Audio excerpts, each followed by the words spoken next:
পুরুলিয়ার একটা সুন্দর সকালে আপনাদের সকলকে স্বাগত। কয়েকটা রান্নার ব্লগ আমি এখান থেকেই আপনাদের সাথে শেয়ার করব।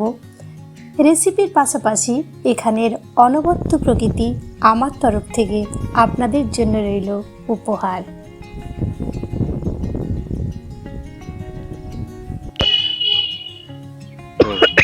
গলার অবস্থা শুনে নিশ্চয়ই বুঝতে পারছেন যে ঠান্ডা লেগে গেছে। আর এরকমই ঠান্ডা লাগা সর্দি কাশির জন্য অব্যর্থ একেবারে ওষুধ আমাদের প্রাচীনকাল থেকে চলে আসছে, বাসক পাতার সিরাপ। আজ আমি আপনাদের সাথে এই রেমেডিটাই বানাবো। এই ঠান্ডা যে সময়টাতে সিজন চেঞ্জ হয় সেই সময়টাতে বর্ষার ক্ষেত্রেও এই সিরাপটা কিন্তু একেবারে অব্যর্থ। যদি আপনি ব্যবহার করেন অবশ্যই কিন্তু যে কোনো ধরনের সর্দি কাশি বা গলা খুসখুস সমস্ত কিছুর জন্য প্রচণ্ড ভালো। বাজার থেকে আমরা যে চ্যবনপ্রাশ কিনে খাই তার থেকে কিন্তু এটা একেবারে অথেন্টিকভাবে বাড়িতে বানাবো, তাই অবশ্যই ভিডিওটাকে ফুল ওয়াচ করবেন। চলুন। শুধু সর্দি কাশি নয়, যখন খুব কফ জমে যায়, কিছুতেই উঠতে চায় না, তখনও কিন্তু এটা একেবারে অব্যর্থ।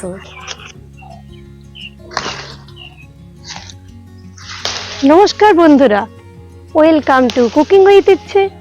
আজ আমি আপনাদের সাথে একটা বাসক পাতার সিরাপের রেসিপি শেয়ার করব, যা এই সিজন চেঞ্জের সময় যখন আমাদের ঠান্ডা লাগে বা সর্দি কাশি হয় অথচ কিছুতেই কাশি ঠিকই হতে চায় না, কফ বসে থাকে, তখন কিন্তু এইভাবে যদি আমরা সিরাপ বানিয়ে বাড়িতেই চ্যবনপ্রাশের মতন খেয়ে ফেলি তাহলে কিন্তু খুব তাড়াতাড়ির মধ্যে সুস্থ হয়ে যাওয়া যায়। আর বাসক পাতা শুনেই নিশ্চয়ই ভাবছেন যে গন্ধ কেমন হবে, টেস্টটা তেতো হবে। একেবারেই না, আমি যেভাবে বানাবো সুন্দরভাবে খেয়ে ফেলা যাবে। সকালে 1 চামচ খেলেই কিন্তু একেবারে অবশ্যই নিরাময় পাবেন। আর যদি আমার আজকের এই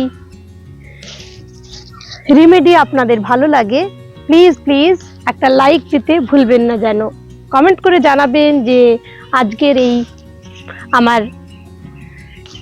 প্রেজেন্টেশন কেমন লাগলো। চ্যানেলে প্রথম দর্শক বন্ধু হলে প্লিজ ফুল ভিডিওটাকে ওয়াচ করে চ্যানেলটাকে সাবস্ক্রাইব করতে ভুলবেন না যেন।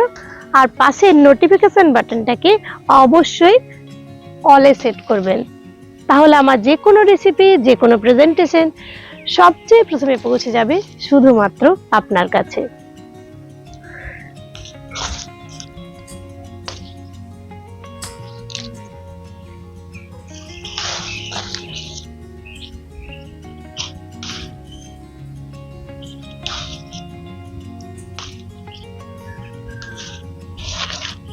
কৃষ্ণ তুলসী, তার সাথে এখানে রাধা তুলসীও আছে। আপনি যে কোনো একটাও দিতে পারেন, আবার আপনার কাছে থাকলে দুটোও দিতে পারেন।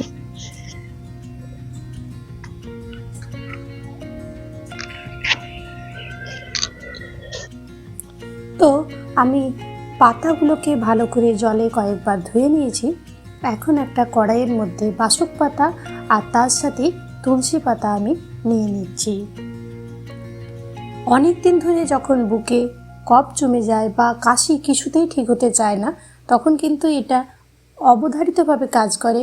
আমি কবিরাজ ফ্যামিলির মেয়ে, অনেকবার এই রেসিপিটা আমি আমার বাড়ির লোককে বানাতে দেখেছি, নিজেও এটা বানিয়ে আমি ট্রাই করেছি। অবশ্যই কিন্তু এটা কাজে দেয়। একটু জল দিয়ে এখন এটাকে আমি একটু বয়েল করে নেব পাতাগুলো।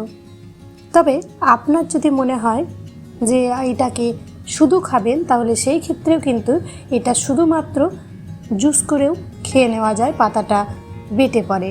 কিন্তু সেই ক্ষেত্রে পাতাটা কিন্তু প্রচণ্ড তেতো লাগে আর টেস্টটাও ভালো লাগে না। একটা ফ্লেভার আছে এর মধ্যে যেটা অনেকেরই পছন্দ হয় না। তাই এইভাবে যদি সিরাপটা রেডি করা যায়, সেই গন্ধ বা তেতো ভাবটা কিন্তু চলে যায়। দেখুন পাতাগুলো কিন্তু আমাদের বয়েল হতে শুরু করেছে। এখন পাতাগুলোকে আমি এটার থেকে আলাদা করে নেব। আমাদের পাতার থেকে অনেকটাই রস বেরিয়ে গেছে। আমি খুব অল্প পরিমাণে এখানে বানাচ্ছি, তবে আপনার যেমন পরিমাণ দরকার সেই পরিমাণ বানাবেন। আমি 1 মুঠো নিয়েছিলাম, তাতে এতটা কিন্তু হয়েছে। এখন এটার মধ্যে থেকে পাতাগুলো আমি সেপারেট করে নিলাম।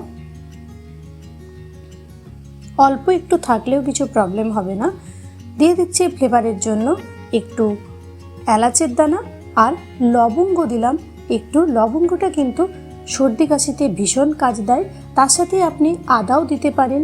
এরকম আরও রেমেডি আমার কাছে রয়েছে, যদি আপনাদের ইচ্ছে হয় জানাবেন আমায় কমেন্টে, আমি নিশ্চয়ই শেয়ার করব। দিয়ে দিচ্ছি চিনি। চিনিটা একটু বেশি দিতে হবে, তবে যারা সুগারের পেশেন্ট তারা চিনি না দিয়ে এই ক্ষেত্রে কিন্তু সুগার ফ্রি দিতে পারেন বা নাও দিতে পারেন। এখন এটাকে বয়েল করতে হবে বেশ খানিকক্ষণ কম আঁচে। এটাকে আপনি একেবারে চ্যবনপ্রাশের মতনও করে নিতে পারেন, কিন্তু আমি যেহেতু সিরাপ বানাচ্ছি সেহেতু এটার কিন্তু জুসি ব্যাপারটা পুরো থাকবে। খানিকক্ষণ ফুটিয়ে নিলেই এটা এবার রেডি হয়ে যাবে।